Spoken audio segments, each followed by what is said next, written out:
이따가 리스크를 어떻게 하냐고 질문지도 있거든요. 끝까지 시청하고 제가 알려드릴게요. 오를 대로 오른 그런 집값이지만 또 이왕 살 거면 또 똘똘한 채를 사고 싶은 게 인지상정인데 이 지역은 제2의 강남이 될 것 같다. 어디가 있을까요? 제가 봤을 때 각 지역에 다 강남이 있는 것 같아요. 그런데 서울에서 제2의 강남이라는 건 강남을 넘을 수는 없어요. 하지만 강남만큼 될 수 있는 곳. 제가 생각했을 때 여의도가 아닐까 싶습니다. 여의도가 지금 오래된 아파트로 되어 있지만 일자리가 너무나 풍부하죠. 그리고 학군도 사실 그 안에서 해결할 수도 있고요.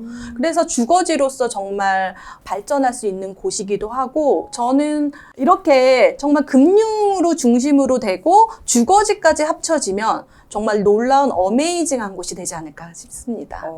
그런데 너무 비싸죠. 맞아요. 맞아요. 혹시 조금 그것보다 조금 더 저렴한 지역 중에는 혹시... 그러면은 네. 여기서 일자리가 늘어나는 지역이 제일 큰 거잖아요. 사실 또 이렇게 말하면 제2의 판교. 이런 단어가 많이 들어가잖아요. 이렇게 해서 제2의 판교는 판교를 넘을 수 없다라는 것을 생각을 하게 되면은 사실 일자리 같은 경우는 경부 라인 쪽으로 많이 되어 있죠. 일산에서도 그리고 의정부에서도 이렇게 일자리가 또 늘어나고 있거든요. 그래서 국지적으로 늘어나는 것보다는 좀 더 네임밸류가 있는 회사가 늘어나는 곳은 아직도 경부 라인이라고 생각이 듭니다. 뭐 반도체도 다시 또 공장을 또 짓고 있기 때문에 일자리야 계속해서 서울과 경기도에 집중이 되지 않을까. 그러면 일자리만 있다고 했지만 교통망이 획기적으로 된다면, 빠르게 도달한다면 그것도 하나의 직주 근접이 될 수 있을 것 같아요. 그런 곳들은 지금 GTX, ABC, D까지 나왔잖아요. 네. 그것을 꼭 놓치지 말아야 되고, 사실 먼 이야기라고 하지만 안 되는 것보단 낫다. 이렇게 생각하시고 그쪽에 일자리가 생기면서 빠르게 도달할 수 있는 것, 그것을 대해서 집중해야 될 것 같습니다. 성남시, 그리고 용인시, 수원시 이 정도로 그렇죠. 볼 수 있을까요? 화성도 마찬가지고요. 화성시까지도. 평택까지 내려간다고 봅니다. 평택까지도요? 고덕 국제신도시 같은 네. 경우에도 일자리하고 주거지가 다 결합된, 제가 택지지구 성애자거든요. 3기 신도시 빈 땅을 다 돌아봤는데 거기서 주거지랑 사람들이 지나가는데 출퇴근하는 모습이 막 연상이 되면은 그쪽은 뜨게 돼 있어요. 그런 곳들은 택지지구에서 일자리랑 결합되는, 그게 바로 판교죠. 그게 바로 광교이기도 하고 동탄이기도 하죠. 그 라인이 다 사실 경부 라인이기 때문에 그렇습니다. 그리고 뭐 빈 땅만 가슴 떨리는 게 아니라 좁은 골목길만 봐도 또 네. 그런 것들은 또 재개발이 되니까 또 가슴이 떨리고, 그러니까 미래 가치에 대해서 어느 정도 고민을 하게 된다면 그런 곳을 보면 가슴이 떨리겠죠. 그럼 일단은 여의도를 좀 눈여겨볼 필요가 있고, 그게 네. 좀 부담이 된다면은 경부라인 쪽으로 해서 쭉 그와 네. 연결된 지역을 관심 있게 지켜보는 것도 상당히 좋겠다라고 네. 말씀을 해주신 것 같고, 대부분 또 모아둔 돈이 많지 않다 보니까 맞아요. 그 종잣돈을 모으기가 상당히 어려움에도 불구하고 1억까지 모아놨다고 했을 때 그럼 이분들이 어떤 투자 방법으로 접근을 하는 게 좋을까요? 저는 두 가지를 생각하는데요. 그 중에 하나는 갭 투자. 그 다음에 두 번째는 분양권입니다. 지금 이 갭 투자 같은 경우에는 매매 빼기 전세가 갭이고요. 그 다음에 이게 투자금을 얘기하는 겁니다. 분양권 같은 경우에는 분양가의 10% 아니면 20%가 계약금 플러스 프리미엄만 있으면 사게 되는 거거든요. 그러니까 여기서 프리미엄이 1억이 넘으면 안 되죠. 제가 봤을 때 5천 정도 프리미엄이 붙었다, 아니면 뭐 1,000, 2천 정도 붙어 있는 상태에서 만약에 투자를 하게 된다면 이 분양권 투자가 아주 쏠쏠하죠. 분양권 투자는 또 대출에서 자유롭고요. 사실 갭 투자도 자유롭긴 하지만 사실 세입자 맞히는데 불안감이 막 밀려오잖아요. 난이도가 좀 있죠. 네, 여기서 말하는 건 전매 가능한 분양권이고요. 네. 그 중에서도 지금 요즘에 핫한 데가 지방 분양권입니다. 저는 근데 이제 바닥에서 사시려고 하실 것 같아요. 그런 거보다는 조금 비용을 낸다고 생각하고 한 1,000, 2천 정도의 이제 매수를 하게 되면 그 다음부터 이렇게 상승을 하는데, 분양권은 지금 현재로서는 반드시 우상향을 하게 됩니다. 그래서 제가 분양권은 절대 파는 것이 아니라고 얘기할 정도로 분양권 시장이 핫한데요. 그렇지만 이제 전매 제한 때문에 수도권은 조금 어렵지만 지방 같은 데도 가능한 거죠. 그래서 갭 투자 같은 경우에는 갭을 맞히는 게 힘들잖아요. 그것은 월부에서 배우셨으면 좋겠습니다. 왜냐면 수도권 같은 경우는 워낙에 이제 구매할 수 있는 거는 거의 없다고 봐야 되는 없죠. 부분이라서 네, 지금은 오히려 지방이 좀 더 특히나 지방에 사시는 분들한테도 더 기회가 될 수 있는 부분도 될 수 있고 갭 투자도 여전히 지방에서는 유효하다라고 네. 말씀을 해주신 것 같습니다. 개인적으로 궁금한 게 있는데 네. 분양권 같은 거 투자를 할 때 세금이 상당한 걸로 알고 있거든요. 만약 네. 전매를 하게 됐을 때 어떤 전략으로 가져갈 수 있는지. 분양권은 지역에 상관없이 1년 안에 사고 파는 건 70%, 그다음에 1년 이후는 무조건 60%죠. 예전에 일반 세율도 있었는데 그러니까 세금을 제외하고 생각을 해야 되는 거죠. 차라리 주택을 된 시점, 그러니까 잔금을 내서 주택이 되고 나서 2년 뒤에 파면 일반 세율인 거예요. 그래서 팔지 않고 계속 가져가는 것도 방법이다. 그렇게 생각합니다. 제가 알기로는 정재훈님 같은 경우 첫 내 집 마련 또한 재건축으로 하셨다고 들었습니다. 와, 너무 힘들잖아요. 집을 재건축으로 한다는 게 상당히 어려운데 네. 안 무서우신가요? 재건축으로. 제가 재건축을 산지 몰랐습니다. 제가 2005년도에 그때 당시 동탄 1신도시가 이제 모델하우스 짓고 그때도 프리미엄이 올랐습니다. 그래서 이제 1년이 지나서 이제 전매가 가능했습니다. 그때 그래가지고 이게 새 아파트가 프리미엄이 붙네? 라는 생각이 들었고 그 옆집 엄마가 그렇게 자랑을 했습니다. 동탄 1신도시에 자기가 청약을 받았는데 프리미엄이 올랐다고. 이 자랑하는 소리가 귀에 계속 박히면서 나도 가야지 했는데 그때 당시에 제가 청약 통장이 없었습니다. 근데 만들고 바로 하는 게 또 안 됐었어요. 지금처럼 똑같죠. 그래서 여러분 미리 청약 통장 만들어 두셔야 됩니다. 필수죠. 그리고 나서 제가 이제 검색을 했는데 3년 뒤 입주라는 단어가 딱 있는 아파트를 발견한 거예요. 그래서 3년 뒤 입주? 그랬더니 거기가 5층짜리 주공 아파트였던 거예요. 그래서 저는 그게 재건축이란 말을 몰랐어요, 솔직하게. 그래서 계약을 하고 이렇게 하는데 자꾸 책자가 오고 OS 요원 와가지고 도장 찍으라고 그러고 이게 뭐지? 나는 그냥 새 아파트를 산 건데 알고 봤더니 제가 조합원 입주권을 산 거였더라고요.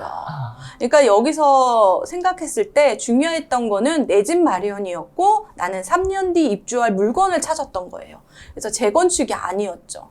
그럼에도 불구하고 뒤를 돌아보니까 그때 선택이 정말 잘했구나. 사실 그때 당시에 제가 이런 걸 알았으면 얼마나 좋았을까라는 마음으로 이 책을 썼어요. 네, 2005년 정지영에게 너 이거 챙겼어야 돼. 너 큰일 날 뻔했어. 이런 얘기를 해주고 싶어서 이 책을 출간하게 됐기도 했는데 사실 내 집 마련으로 재건축을 하고 나니까 더 놀라운 사실을 알았어요. 어떤 거냐면 부자들의 비밀 노트를 보게 된 거예요. 그거는 이제 가천주공을 경매를 받고 제가 그때 당시에 매매를 하려고 그러니까 단기 차익을 노리려고 했는데 그때 당시에 아이러니하게도 잘 팔렸고 분위기가 잘 흘러갔는데 왠지 등골이 오싹한 기분이 든 거예요. 그래서 그때 당시에 제 집을 샀던 사람이 어디냐면 재건축 아파트에 입주해서 살고 있고 재건축을 팔아서 이 재건축을 산다는 거예요. 그래서 이거 뭐지? 이게 왜 재건축이 되게 좋은 상품이었던 거야? 부자들이 이 상품만 가지고 다니네? 그런 생각이 들었고 강남구에 갔을 때 강남구에 아파트를 사려고 딱 봤는데 그 실수요자가 예전부터 재건축 조합원이 돼서 팔기도 하고 그리고 반포자에 갔더니 자기 집 담보로 뭐 며느리한테 아니면 사위한테 이렇게 집을 장만해주고 이런 것들을 봤을 때 재건축이 부자들의 비밀 노트라는 것을 알게 된 거죠. 내 집 마련할 때 재건축 재개발이라는 걸 선택했을 때 저는 가장 좋았던 게 뭐냐면 지금 여러분 하락장 걱정하고 계시잖아요. 맞아요. 대출 규제나 맞아. 금리 오른다 하니까. 2008년 6월에 입주하고 2008년 9월에 금융위기 왔습니다. 입주하자마자. 그렇지만 저는 금융위기를 전혀 느끼질 못했어요. 왜냐하면 여기서 두 가지인 거죠. 입지가 좋은 아파트를 가지고 있었고 내 집 마련이고 그 다음에 대출이 없었습니다. 금리가 올라도 상관이 없는 거네요. 그래서 저는 그것에 대해서 이 상품이 정말 중요하구나 그런 생각이 들었고 부동산 아무것도 몰라. 입지 좋은 곳, 그냥 재건축 지역입니다. 왜냐하면 입지는 경제 활동을 하는 곳이라고 되어 있거든요. 재건축 재개발 옛날부터 오래된 주거지에 경제 활동을 하고 있었던 거예요. 그래서 그런 상품들이 지금 만약에 걱정되신다면 이런 상품에 대해서 주목해봐라. 그리고 저처럼 청약 통장이 없어서 청약을 못하는 청포자라면 다른 방법을 생각해라. 그렇게 해서 재건축에 대한 상품에 대해서 관심이 많아졌죠. 이따가 리스크를 어떻게 하냐고 질문지도 있거든요. 끝까지 시청하고 제가 알려드릴게요. 역시 방송을 아시는 분이에요. 역시 그러니까. 전문가셔가지고 저희가 끼어들 틈 없이 경청하느라고. 어차피 몸테크도 같이 포함이 되어 있는 거겠죠, 그렇게 되면. 네, 그런데 지금은 사실 내 집 테크, 그러니까 거기에 거주를 해서 할 수밖에 없는 구조가 세금 때문에 그런 거잖아요. 그래서 그러니까 지금 재건축은 30년 연한이 돼야지 출발을 하는데 네. 그 전에 뭐 이왕 살 거면 20년 된 거랑 25년 된 거랑 비슷하면서 가격이 비슷하다. 그러면 25년 된 거를 선택해야죠. 오히려 오래. 입지가 좋은데 상품이 변한다는 건 시세 차익도 껑충 많이 가져갈 수 있는 거겠죠. 결혼을 고민 중인 이제 부부가 신혼부부가 있다면 이제 그 신혼집을 구할 때 올해가 가기 전에 매수를 해야 할지 아니면 좀 임대를 살면서 청약 점수라도 좀 차곡차곡 쌓아야 할지 이 두 가지에 놓고 상당한 고민을 할 것 같은데 예전에 같은 경우에는 내 집 마련하고 전월세 비용 비교해서 비용을 한번 생각해 보세요. 그때가 그 시기입니다. 라고 얘기를 했는데 지금은 하루라도 빨리 내 집 마련하는 게 좋다. 그리고 신혼부부 같은 경우에는 혼자 벌다가 2명이 벌고 그러니까 엄청난 그 절약과 그 자산이 엄청나게 급격하게 느는 시기거든요. 그래서 집을 사는 걸 추천을 드립니다. 사실 예전에 자기 혼자 생각했을 때 감당할 수는 없었지만 둘의 시너지가 생기기 때문에 집을 내 집 마련을 빨리 하는 게 좋다라고 생각이 들어요. 오히려 청약을 기대하는 게 아니라 내 집 마련을 먼저 하는 게 그걸 더 추천을 해주시는 편이네요. 청약 중에서는 그 지역마다 다른데요. 내가 서울에 꼭 살아야 된다면 청약은 포기하시는 게 좋습니다. 올해 정말 서울의 청약이 10개 남짓했고요. 그리고 우리가 이름이 알려진 곳이 3개 정도 됐습니다. 그리고 세대수도 적었고 추첨제, 가점제도 있다 보니까 당첨되기 정말 어려웠거든요. 그래서 신혼부부 특공 같은 경우에도 생각하시는 부부가 있어요. 네. 자, 고수도길에서 자기 신혼부부 못한다고 예끼! 돈 있으면 집 사야지. 무슨 특공 기다려. 그래서 지금 집을 사는 게 더 낫다라고 생각이 드는 거죠. 왜냐면 이게 지금 결혼을 안 해서 모르지만 꾸꾸님 알잖아요. 신혼 때, 그러니까 아가씨 때는 싱글일 때는 막 이것저것 사고 막 돈 다 쓰고 그러다가 결혼을 딱 하면 이 통장에 쌓이는 그 금액이 너무 쏠쏠합니다. 그렇죠. 그러면서 내 집 마련하는 거에 대해서 무리하게 했지만 그거에 대해서 감당할 수가 있는 거죠. 그리고 둘이 사니 얼마나 행복해요. 근데 그렇게 무리를 한다는 거에 대해서 약간 좀 부담이 되는 부분이 이제 둘만 살면 상관이 없는데 이제 또 이제 자녀가 이제 들어서게 되면 둘 중에 하나는 이제 소득을 이렇게 포기해야 되는 경우도 생길 수가 있어서 좀 한번 좀 생각을 해봐야 되지 않나. 예전에는 저도 아이를 갖고 나서 이제 경력 단절이 됐었거든요. 이렇게 이제 소득이 줄어드는 거에 대해서 계획을 세워야 되는 거죠. 그래서 지금 결혼을 하고 아이가 낳기 전까지는 황금기예요. 만약에 외벌이로 된다고 하면 저는 사실 여러 가지 우리가 근로를 하지 않아도 돈을 벌 수 있는 구조를 또 생각해야 되지 않을까. 여러 가지 방법으로 생각해야 되고 제가 돈이 없어서 집을 못 사요. 연봉 3천이면 언제 뭐 1억 모아요. 막 이렇게 되잖아요. 그러면 제가 그러죠. 너의 재능을 계속해서 연봉 3천으로 생각하지 말라고. 발전해야 되는 거잖아요. 요즘엔 그런 것들이 많죠. 근데 사실 이렇게 얘기하면 부담스럽죠. 맞아요. 금리가 또 오르고 있으니까. 네. 금리가 오르고 있어도 내 집에 산다는 거, 이건 투자가 아니잖아요. 사실 저도 하락장을 겪으면서 제 집은 떨어지지 않았지만 주변에 이제 집값들이 떨어지는 걸 많이 봤었어요. 그때 이제 대출을 많이 냈던 분은 이자도 되게 부담스럽고 그렇지만 다 감당을 하더라고요.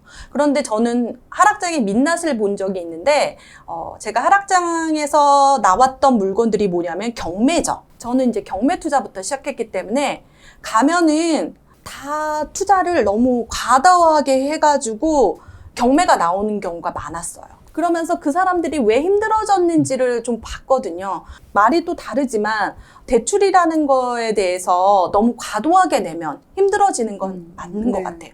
하지만 지금 대출 제도를 보게 되면 정말 타이트합니다. 대출 내는 게 실력이고 영끌도 실력이다. 이렇게 내가 받고 말하거든요. 싶다고 해서 안 받을 수 있는 게 되거든요. 아니기 때문에. 그리고 또 여기서 보면 부모님 론. 또 사실 흑수저들한테는 조금 가슴 아픈 얘기지만 그쵸, 그쵸. 네. 안 되는 거에 대해서 남과 비교하지 말고 안 되면 내가 하지. 이렇게 하면 되죠. 엄마 아빠가 집을 장만해주지 못했으면 내가 해보지.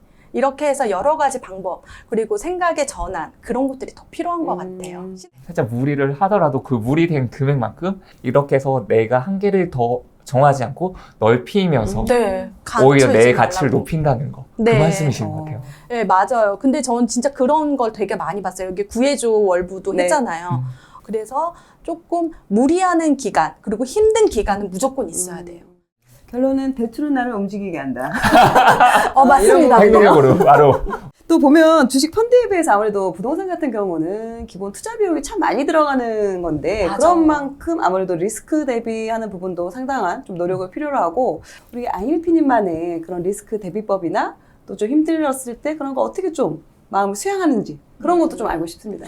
딱 그날이 떠오릅니다. 2013년 2월쯤이었을 겁니다. 그때 이제 갭 투자를 시작을 했고 그러면서 이게 눈에 보이는 거예요. 그러면서 많이 사고 싶었죠. 그렇지만 하나 사고 세 마치고 그 다음에 하고 그런 식으로 했습니다. 그렇게 해야지만 제가 감당할 수 있었고 그리고 제가 이제 돈을 했을 때 가장 가용할 수 있는 자금들을 계속 적어놨었어요. 만약에 대출이 안 됐을 때 잔금을 어떻게 하고 이런 것까지 계속 생각을 많이 하게 되는 거죠. 자기가 가용할 수 있는 자산을 계속 늘리는 거죠. 어느 날 정말 무리를 해서 계약금도 쪼개서 넣었어요. 계약금이 3,000이면 100만 원, 일주일 뒤에 500만 원 이렇게 계약금도 쪼개낼 정도로 돈이 너무 씨가 마른 적이 있었어요. 동맥경화. 이 마이너스 통장 원래 이제 진짜 마지노선. 거기는 진짜 나의 쌈짓돈 항아리라고 생각하고 건들지 않았는데 남편한테 그렇게 했어요. 도저히 안 되겠다. 이거 계약금 안 되면 망할 것 같으니까 이거 마이너스 통장을 하자 그랬더니 남편이 우리 마이너스 통장 3,000 있잖아 그러는 거예요. 그래서 그게 왜? 그랬더니 그때 당시 경매를 낙찰을 받으면서 돈이 필요해서 그때 3,000만 원을 신협에서 만들어 놓은 거였어요. 있었으면 아마 그것도 금방 몰라서 다행이었어요. 몰라서 다행이었다 그러면서 집안은 디테일하지 않지만 그 계산만큼은 되게 디테일하게 해서 저는 한 번도 빵꾸가 난 적이 없어요.